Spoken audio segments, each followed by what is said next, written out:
স্বামীর শেষ স্মৃতি হিসেবে বসতভিটে থাকলেও নেই কোনো ঘর, অন্যের বাড়িতে নিয়েছেন আশ্রয়। ঘরে বিয়ের উপযুক্ত 2 মেয়ে থাকলেও বসত বাড়ি নেই বলে তাদের বিয়ে দিতে পারছেন না মা মাজেদা বেগম। শুধুমাত্র ভিটেটা আছে, একটা ঘর উঠানোর মতো।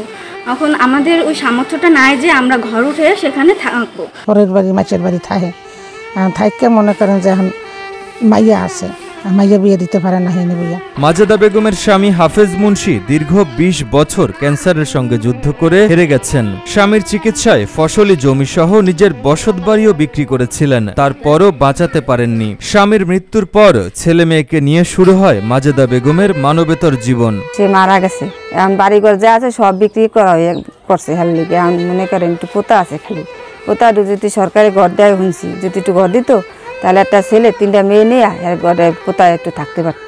মাদারীপুর সদর উপজেলার ঝাউদি ইউনিয়নের ঝাউদি এলাকার বাসিন্দা মাজেদা বেগম। স্বামীর মৃত্যুর পর তাকে হাল ধরতে হয় সংসারের। শহরের এক আত্মীয়ের বাড়িতে একটু মাথা গোজার ঠাঁই হয় মাজেদার। আশপাশের লোকজন থেকে টাকা পয়সা উড়াইয়া ডাক্তার দেয়াইছে, হেয়ার পরও মানে কতকালা দিব মানুষের টাকা। পরে জায়গা জমি যেটি আসছিল, ঘর দুয়ার যারা আসলো ওটি বেচা ডাক্তার দেয়াইছে। এবার থাকবে কোথায়, সে মাথা গোজা রয়েছে 2-3 মাইয়া কি করবে এখন? ওই কোথায় যদি একটু ঘর সরকার দিত তাহলে ওই ঘর দুটো থাকতে পারত।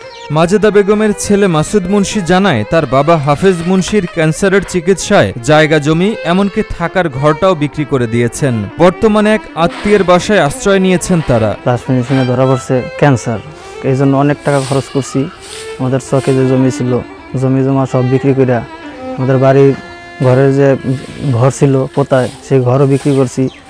সর্বশেষ আমার বাবারা বাঁচাইতে পারি নাই। বাবার চিকিৎসা করাতে গিয়ে নিঃস্ব মাসুদ মুন্সির পরিবার। বাড়ি ভিটে ছাড়া আর কোনো সম্পত্তি অবশিষ্ট নেই তাদের। বিয়ের উপযুক্ত 2 বোন থাকলেও বাড়িঘর আর অর্থের অভাবে বিয়ে দিতে পারছেন না। এজন্য প্রতিবেশীরা নানা সময়ে নানা ধরনের কটু কথাও শোনায় বলে জানায় মাসুদ মুন্সি। এখন আমরা নিঃস্ব, আমরা ঘরের পোতা ছাড়া আমাদের আর কিছুই নেই। এখন পরের বাড়িতে থাকি, 3টা বোন আছে, বোনরে বিয়ে দিতে পারি না।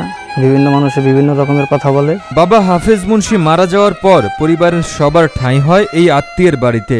ঘর তোলার জন্য সামান্য জমি থাকলেও আর্থিক সমস্যা থাকায় ফাঁকা পড়ে রয়েছে বসত ভিটে। আমার বাবা গত 3-4 বছর হয়েছে মারা গেছে, ক্যান্সারে আক্রান্ত ছিল।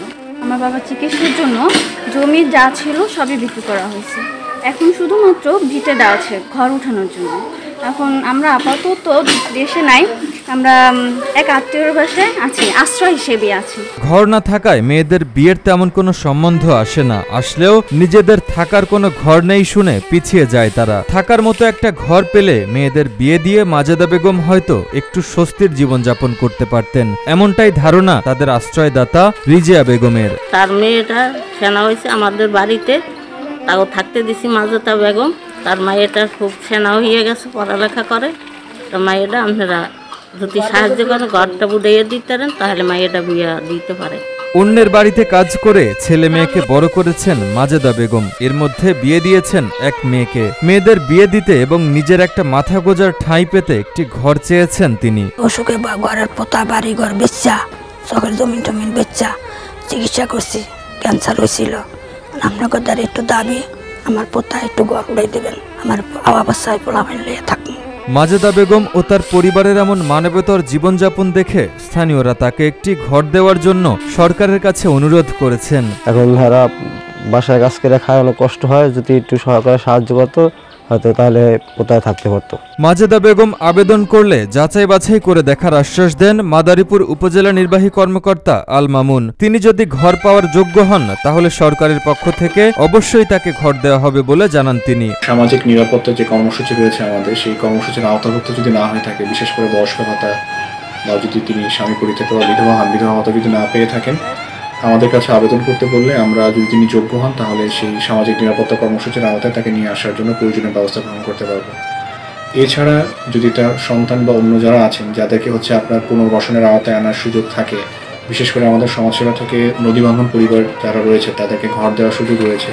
যদি সেই ক্রাইটেরিয়ার আওতাভুক্ত হন তাহলে সেটাও আমরা তাদেরকে যদি যৌক্তিক কারণ সাপেক্ষে দেওয়ার মতো হয় আমরা দেওয়ার প্রয়োজনীয় ব্যবস্থা গ্রহণ করতে পারবো।